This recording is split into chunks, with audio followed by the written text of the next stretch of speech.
Bonjour et bienvenue dans cette émission consacrée à l'anorexie et à ses mystères. Et j'ai le plaisir de recevoir le docteur Xavier Pomereau pour nous éclairer sur le sujet. Bonjour docteur. Bonjour. Avant de vous présenter plus, Xavier Pomereau, vous êtes psychiatre et vous êtes responsable du pôle de l'adolescent au CHU de Bordeaux. Vous êtes également l'auteur de nombreux ouvrages, dont Le mystère de l'anorexie. J'en profite pour rappeler que votre dernier ouvrage, L'adolescence scarifiée, vient de sortir chez l'Harmattan. Alors, l'anorexie, un thème malheureusement omniprésent. Tout à fait. Pour vous? Oui, terrible, et puis dans notre société. Dans notre société.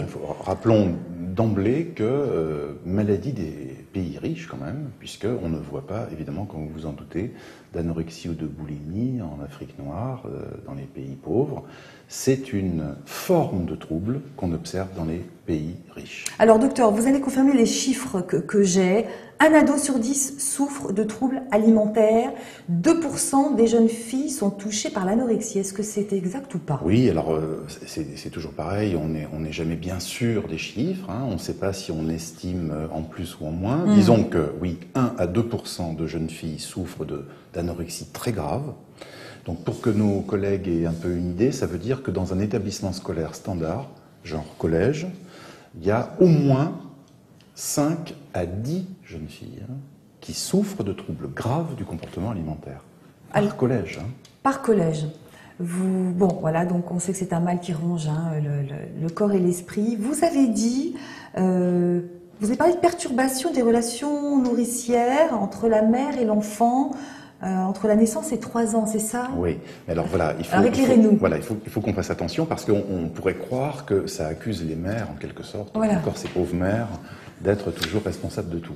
En réalité, c'est plus compliqué que ça.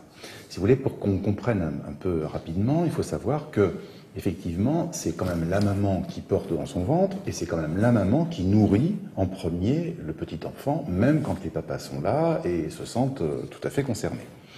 Lorsqu'il y a des troubles dans ces relations, pour des raisons qui peuvent complètement échapper à la conscience des uns et des autres, mais lorsqu'il y a de la nervosité, de la tension, de l'angoisse, de la dépression, etc., chez la maman, parce que aussi le comportement du papa n'est pas tout à fait comme il faut, ça va passer dans le lait ou dans le biberon, en quelque sorte, et la petite fille va commencer à développer une sorte de relation à l'intérieur d'elle-même où se nourrir par sa maman n'est pas aussi simple que ça. Se nourrir peut énerver, angoisser sa maman et ça va créer des tensions très importantes sur ce sujet-là. Bon, alors on met de côté tout ce qu'on raconte sur la mode, les jeunes filles qui veulent être minces, etc. Parce que vous le dites, les jeunes filles qui sont anorexiques ne cherchent pas à être sexy. L'idée d'être femme leur est insupportable. Voilà, tous mes collègues le savent très bien. Ça, c'est un peu une histoire on va dire un peu de journaliste. Vous pouvez le dire. Je suis désolé, voilà.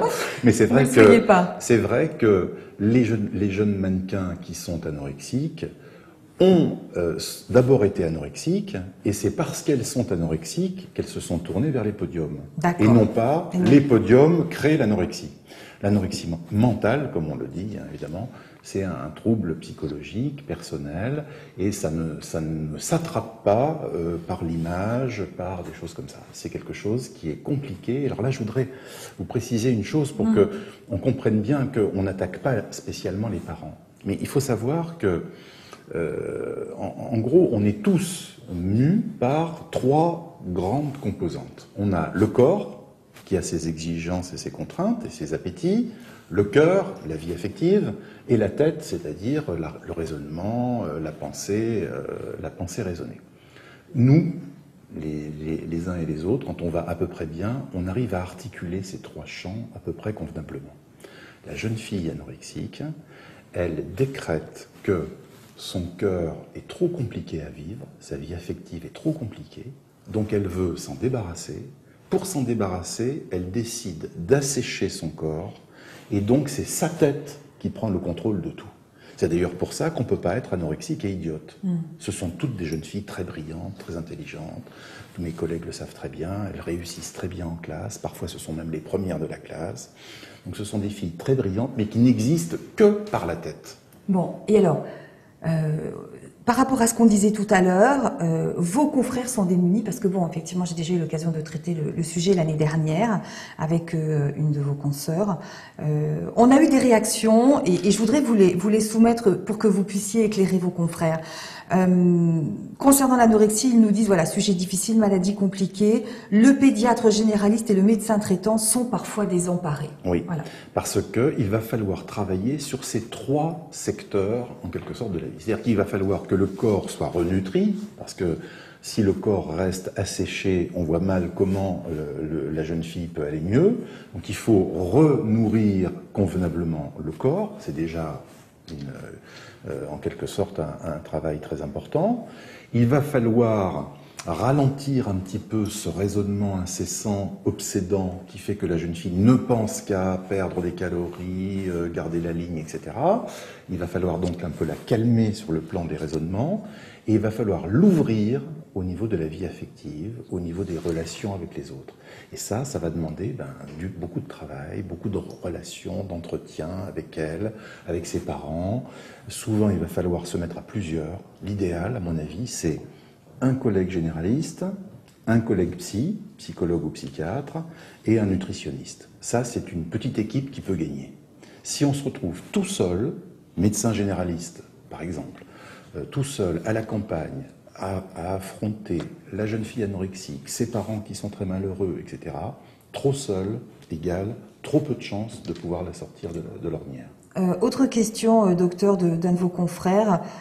Que faire lorsque la personne majeure refuse la prise en charge? Eh oui, alors ça c'est un gros souci. Au départ, souvent d'ailleurs, ces jeunes filles refusent catégoriquement d'être soignées. Elles disent qu'elles ne sont pas malades, que tout va bien, etc.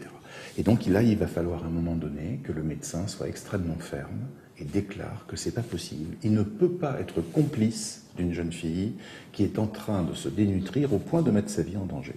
Et donc il y a un moment donné où il faudra qu'il dise stop. Et à ce moment-là, on s'aperçoit d'ailleurs que quand il est capable de dire vraiment stop d'une manière ferme, étonnamment, la jeune fille va rendre les armes à ce moment-là et dire ok, c'est bon, je veux bien accepter ce que vous me demandez. Mais il faut vraiment que le médecin adopte une position extrêmement ferme. Autre question et dernière question, docteur Pomereau, prescrire un antidépresseur tricyclique avec un anxiolytique chez ces malades peut-il déclencher l'augmentation de l'appétit? Ça peut parfois. Donc ça, il faut pas hésiter à essayer de jouer sur tout ce qu'on peut. Vous voyez, on parlait d'ouvrir la vie affective. Eh bien, ouvrir la vie affective, ça peut être aussi restaurer l'appétit de vivre chez quelqu'un qui est déprimé. Et c'est vrai que certaines de ces jeunes filles sont déprimées et ont besoin d'avoir l'aide de médicaments antidépresseurs associés, comme vous le dites, avec un anxiolytique pour éviter des passages à l'acte. Bon. Docteur Pomereau, merci d'être venu sur notre plateau. Donc je rappelle le mystère de l'anorexie que tous vos confrères peuvent trouver en librairie, et puis l'adolescence scarifiée. Merci à vous. Merci à vous et puis à très bientôt. Merci.